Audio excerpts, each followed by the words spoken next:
अशी चिक मोत्याची माळ होती ग 30 तोळ्याची ग. चिक मोत्याची माळ होती ग 30 तोळ्याची ग. जसा गणपतीचा गोंडा चौरंगी लाल बावटा ग. गणपतीचा गोंडा चौरंगी लाल बावटा ग.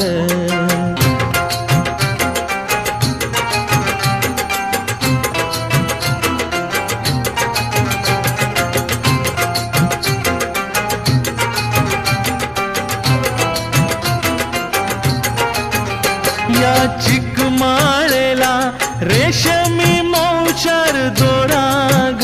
या चिकमाळेला रेशमी मौचार दोराग. मऊ रेशमाच्या दोऱ्यात